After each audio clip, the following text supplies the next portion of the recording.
destructive to actual growth. We were talking about, we mentioned benefit corporations earlier. A benefit corporation is given special status. There's nothing free market about that. A benefit corporation gets instant access to the front of the line when it comes to permits, patents, and any other process. And contracts. Bidding right, contracts. Right. You get no compete clauses. You get public-private partnerships. You get access to tax money. So back to the same. I would also probably. So back to the same question.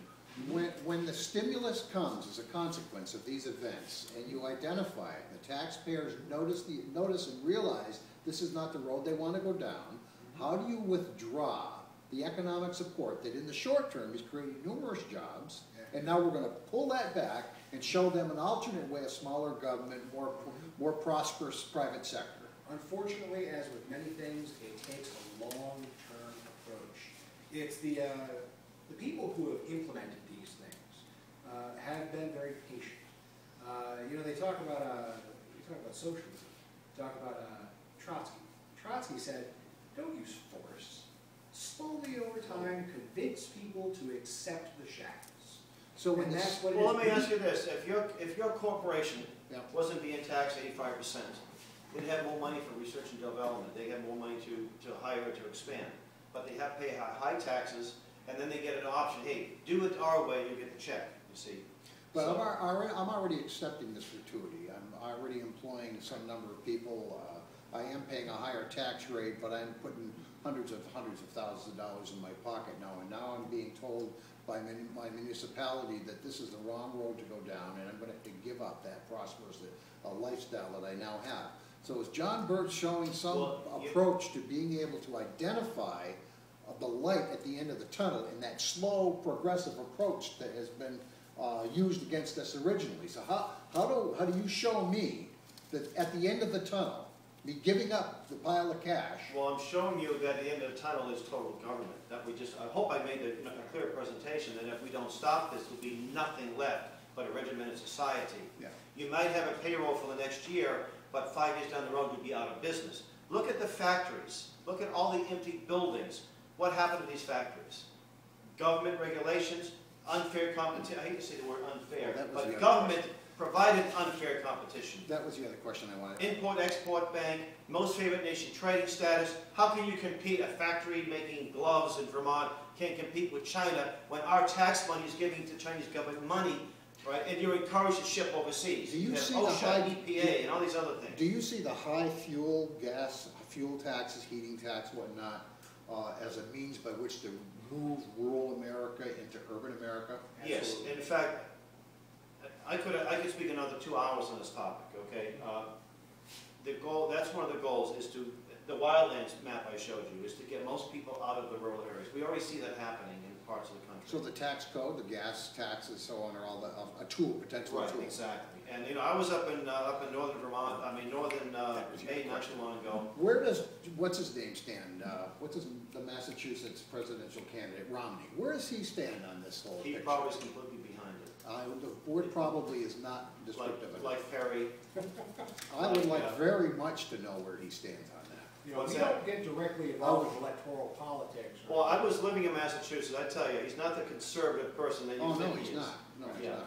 Yeah, and he's a lot of these multinational types. They love to see factories outsourced to China. They love to see jobs going to India. They just have this mindset. You know, when John McCain, when the U.S. government military had a contract with France, he was giddy about it. Yeah. It sort of proves that we're one big global economy now. You see. And have our standard of living has diminished a little bit in Vermont over the last 20 or 30 years? Certainly. You know, just look at, I mean, I traveled throughout the region. I was in Bethlehem, Pennsylvania. We're supposed to be at war, and the steel mill is a big ghost town.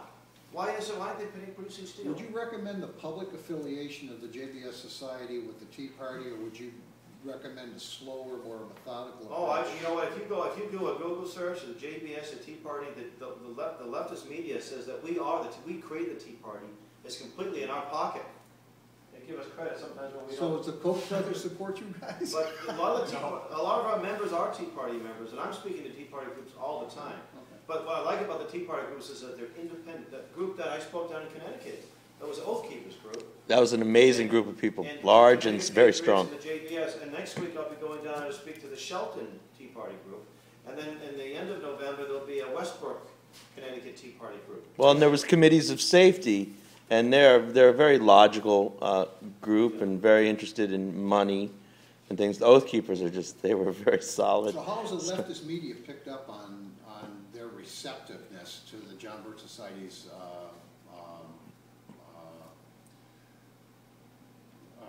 subversive thinking process Well, against the their leftist media process? is not receptive to us at So all. has the leftist media picked up your presentations Oh, to the Tea sure. Parties, and they've talked about it Oh, publicly? sure. I mean, maybe a few of the ones I've given. Oh, yeah. In fact, in Carver, we had a lot of fun in Carver. They did an art. Arthur was. They interviewed me before the event, and this is Carver, Massachusetts, which is cranberry country, and it was a very fair interview. But it's the comments. There's scathing insults and nasty stuff. And one of the guys who was the husband of one of the selectmen, he said, "And you people call Eisenhower a commie." They used the same old lines, by the way. "You call Eisenhower a commie, and you said fluoridation was a commie plot to discredit our message." So I responded very calmly, and I said, "Here's a link to the book written by Robert Welch about Eisenhower, and you read it and then come back and tell me what you think." And I said, "Isn't it interesting that an environmentalist is supporting putting an aluminum byproduct in the water supply? You'd think you wouldn't be in favor of it. And if you think we were a little offbeat when it came to fluoride, how come there's so many people buying spring water today? No one's drinking tap water. You might drink well water, but if you're getting stuff from the reservoir, so." I just want to say what Henry and I had a really nice lunch, and we talked about a lot of things. And one of the things that you wanted to tell me was that for 54 years, the John Birch Society has been one of the most hated organizations in America. Hated for the right reason. Hated by people who are advocates of big government. Now, Yes. there are a lot of people who are misinformed, and I think we can win some people over. Bill Jasper, I mentioned earlier, Bill Jasper was a big socialist, big advocate of the UN until somebody gave him this book back in the early 60s at a college fair. And he was intellectually honest. He read the book and he threw it up against the wall first time because he didn't believe it. But he eventually, it took him 2 years. There's a spiritual dimension too. We have to focus on that too. So does Not because a clergy member sitting there too. Does my There's a 28 strong- to 35-year-old membership, What's that? does my 28 to 35-year-old membership to John Birch Society still stand? Do I have to start over? Oh, you always back to. Well, you fill out a fresh application. Certainly. We'll make room for you, son. We'll give the back to us. How's that sound? Well, let's see. I did respond well to, I think, and I did do some study since then, and I do absolutely understand that Robert Welch was a man with a lot of facts about a lot of corruption in America. America had to vilify the John Birch Society. I can tell you my own story, just very briefly. I'm turning off this because I want to go green. I don't want We don't want to waste the church's power bill. But I'll tell you my own story. I was a graduate student. Okay, I was at an extremely leftist graduate school studying philosophy of science. I was thinking about teaching chemistry. I wasn't really a leftist. I believe in God. I believe in liberty. I thought that if we look at history, the things which promote growth and development are freedom and enterprise. I was skeptical about a lot of things I saw in the media. I was writing a thesis in chemistry, and I had looked at the global warming issue, and I said, the things that I'm hearing from big sources, from government sources, don't make sense based on the principles of science that I learned. These things don't appear normally in nature, these processes. And I was getting very frustrated. And I remember that somebody handed me a flyer to come to an event like this one. There might have been 25 people there. It's a little place, and they had a video program. Actually, Dr. Kaufman, who was mentioned earlier, he's I think the president or CEO of Sovereignty International, which is a group that promotes our national sovereignty and independence. But he produced a movie that we distributed, and I watched it, and it explained not only the scientific angles, and I said, wow, yeah, that's correct science, that's good. But then they talked about why these things are being pushed. They talked about the power angle. Talked about the drive by the state to not only make money in some areas, there's money available in the short term to many organizations, and people will elect wealth. They will say, I will sure get on board with this. They would definitely endorse this for the bag, for the subsidies. Why not? But also for power. People, when scared, are willing to trade some of their liberty for security. Absolutely. And at first, though, I was skeptical. I said, I know the science issue, sure, but really, are people really plotting these sorts of things? I mean, this is crazy. I mean, nobody would be evil like that. And I read a book, Shadows of Power. I don't know if there's a copy of it. Yeah, I showed it to you. I showed it. Shadows of Power discusses the Council on Foreign Relations, which was a group started by the Paul Warburg and the Rockefellers and some other folks. Some of the people that also gave us the Federal Reserve System.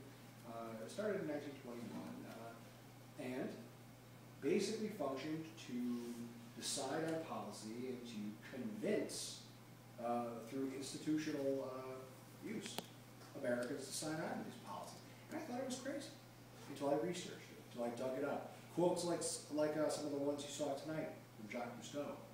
Yeah, those are real quotes. We could see that these folks really do stand for this. You can see the organizations. And as a grad student, I was reading a journal called Foreign Affairs, which is about the driest, most boring academic mumbo-jumbo you'd ever read. Nobody other than forced students or policy analysts would ever read it. And I remember, reading debates between Kissinger and other folks about world government, regional government, how we needed to get rid of national sovereignty and independence because it promoted war. I was reading that people could not feed or clothe themselves without government assistance. And sure enough, here was the John Birch Society talking about this. I said, wow, it's right here. The Heritage Foundation has done